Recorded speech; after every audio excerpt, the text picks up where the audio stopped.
சின்ன மருமகளில் அடுத்து வர எபிசோடில் என்ன நடக்க போகுது அப்படின்னு பார்த்தீங்கன்னா, இந்த சாவித்திரி வந்துட்டு திரும்பவும் ராஜாங்கத்துக்கிட்ட போய் தமிழை பற்றி ஏற்றி விடுது. அண்ணே, இப்படியே இருந்தால் சேதுவோட வாழ்க்கை வீணாக போயிரும்னே. அவனுக்கு தான் வயசு கம்மி, ஒன்றும் தெரியாது. நாம தானே மூத்தவங்க. அதுவும் என்னை விட உங்களுக்கு எல்லாமே தெரியும். அதனால் கண்டிப்பாக சேதுவை இப்படியே விட முடியாது. சேதுவுக்கும் சீக்கிரமே ஒரு நல்ல வழியை நம்ம பார்த்து கொடுக்கணும். ஒன்று தமிழை மன்னிக்க வச்சு சேது கூட சேர்த்து வச்சிடணும். இல்லைனா தமிழை விவாகரத்து பண்ணிட வேண்டியதானே அப்படின்னு ராஜாங்கத்துக்கிட்ட சாவித்திரி சொல்ல, இதை கேட்ட ராஜாங்கம் ரொம்பவே கோவப்படுறாரு. நீ இப்படி பேசுகிறத முதல்ல நிறுத்து அப்படின்னு அடிக்கவே போயிடுறாரு ராஜாங்கம். ஆனாலும் இந்த தடவை சாவித்திரி விடுற மாதிரி இல்லை.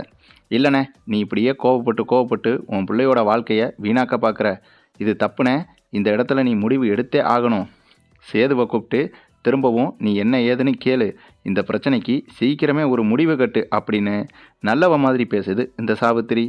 எப்படியாவது தமிழுக்கும் சேதுக்கும் இருக்கிற இந்த பிரச்சனையை பயன்படுத்தி இந்த ரெண்டு பேர்த்தையும் பிரித்து தன்னோட மகளை சேதுவுக்கு கட்டி வைக்க இதை விட்டால் வேற சான்ஸே கிடைக்காது அப்படின்னு நல்லா தெரிஞ்சுக்கிட்டு தான் ராஜாங்கத்துக்கிட்ட இந்த சாவித்திரி பொம்பளை இந்த தடவை கொஞ்சம் ஓவராகவே பேசுது. அதே சமயம் அடுத்த சீனில் என்ன நடக்குதுன்னா, சேது காரில் போய்கிட்டு இருக்கும்போது திடீர்னு அவரோட காரு ரிப்பேர் ஆகிருது. அந்த சமயம் என்னடா ஆச்சு அப்படின்னு சொல்லிட்டு இறங்கி காரை பார்த்துட்டு இருக்கும்போது அந்த பக்கம் இருந்து யதார்த்தமாக தமிழ் வர்றாங்க.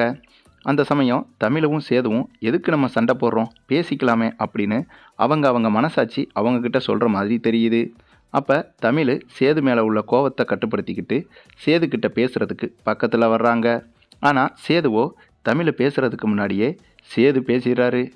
தமிழ், நீ என்னை மன்னிச்சுக்க தமிழ். நீ எனக்கு எவ்வளோவெல்லாம் என்னென்னலாம் பண்ணியிருக்க அப்படின்னு ஒரு நிமிஷம் யோசிக்காமல் அன்றைக்கி நான் அப்படி தப்பாக பேசிட்டேன். மன்னிச்சுக்க தமிழ் அப்படின்னு சேது திடீர்னு பம்மிக்கிட்டு பேசுகிறாரு. இதை கேட்ட தமிழ் அப்படியே ஷாக்காயிடுறாங்க. உடனே தமிழும் சரி மாமா, இருக்கட்டும் மாமா, நானும் கோவப்படக்கூடாது. உங்ககிட்ட பேசணும் அப்படின்னு நினச்சி தான் நான் இப்போ வந்தேன்.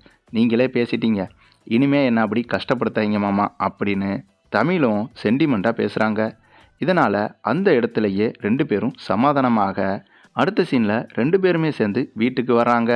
அதுவும் தமிழும் சேதுவும் ரெண்டு பேரும் ஒன்றா காரை விட்டு இறங்கி வீட்டுக்குள்ளே வர்றதை பார்த்த சாவித்திரிக்கு அப்படியே தூக்கி வாரி போட்டுருது. என்ன நடக்குது இங்கே?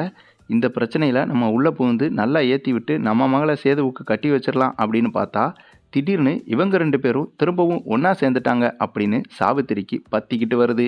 அதே சமயம் தமிழும் சேதுவும் ஒன்றா வர்றதை பார்த்த நம்ம ராஜாங்கத்துக்கு ரொம்பவே சந்தோஷமாக இருக்குது. அந்த சமயம் சேதுவே ராஜாங்கத்துக்கிட்ட வந்து, அப்பா, நான் செஞ்சது தப்பு தான்ப்பா, எனக்கு இப்போ புரிஞ்சிருச்சுப்பா. நான் தமிழ்கிட்ட மன்னிப்பும் கேட்டுட்டேன்ப்பா. இனிமே நான் அப்படி நடந்துக்க மாட்டேன்ப்பா. உங்களையும் கஷ்டப்படுத்திட்டேன் அப்படி இப்படின்னு ரொம்பவும் மனம் உருகி பேசுகிறாரு சேது. ஆக இப்படித்தாங்க அடுத்தடுத்த எபிசோட் போகலாம்.